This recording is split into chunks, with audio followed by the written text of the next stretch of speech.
What's the good word, y'all? Welcome to the New York Jets Syndicate channel. It's your boy DKB here, and I wanted to break down Quinnen Williams contract negotiations. What's going on? We've had some pretty significant deals over the course of the offseason that's going to impact that deal as well.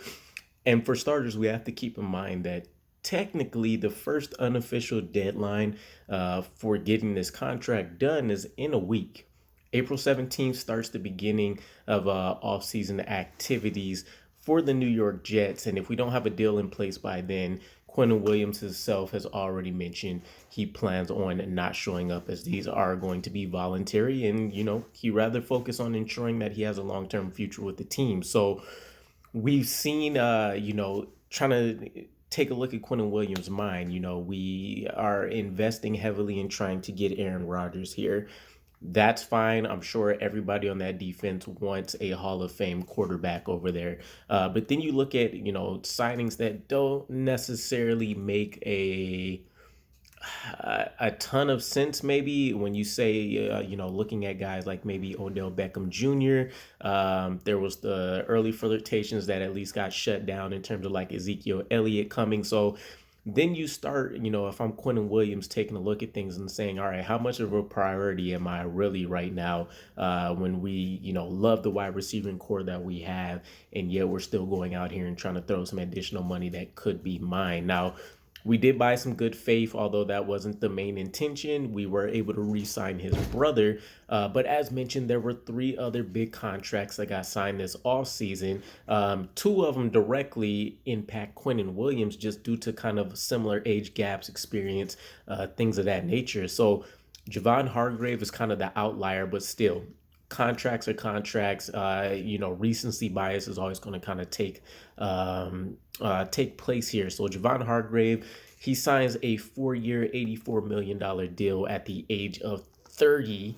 He gets 23 million as a signing bonus, 40 million guaranteed. He's averaging 21 million. Now, Hargrave only has one Pro Bowl on his resume, but he's still a very stout, very, very good interior player.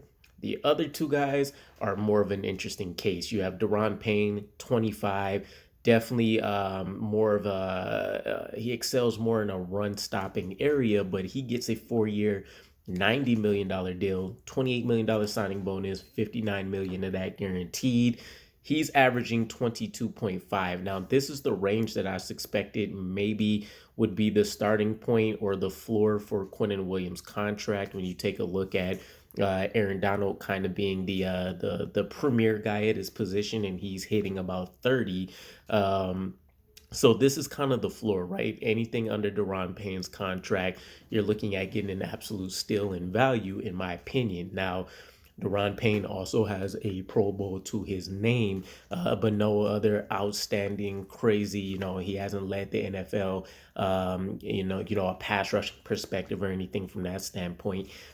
The guy that was going to have the most comparisons on this list, though, Jeffrey Simmons, also 25, 4 years, $94 million. He gets 24 million as a signing bonus, but he's able to increase his guaranteed 66 million of that guaranteed for him. He has an average annual value of 23.5 million.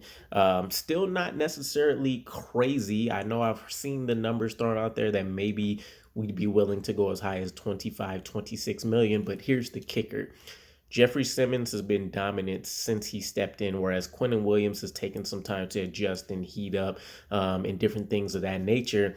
He also has the accolades. He's been a two-time second-team All-Pro, a two-time Pro Bowler, and so, again, recency bias takes a place here, but I feel like you're looking at something in between Jeffrey Simmons and Daron Payne's contract where Quinnen Williams right now playing on a 9.6 million fifth-year option. If we can't get something worked out, it's his first All-Pro, although it is a first All-Team, and then of course his first Pro Bowl on his resume. But again, this is truly the only breakout season we've had. There's been indications that he could be an above average guy prior to this, but nothing to this level. So you're really taking a look at this one season and saying, can this somewhat be replicated, or can this become closer to what his floor looks like in the NFL? Right now, I would say maybe we're looking at like a 4-year, Like $93 million contract. I'd probably say something like 61 million in guarantees. And we'd probably make the annual probably matching Jeffrey Simmons, something like 23 to 25. I don't know, somewhere in that ballpark. I'm not trying to make all the numbers make 100% sense, but I can't see him eclipsing Jeffrey Simmons.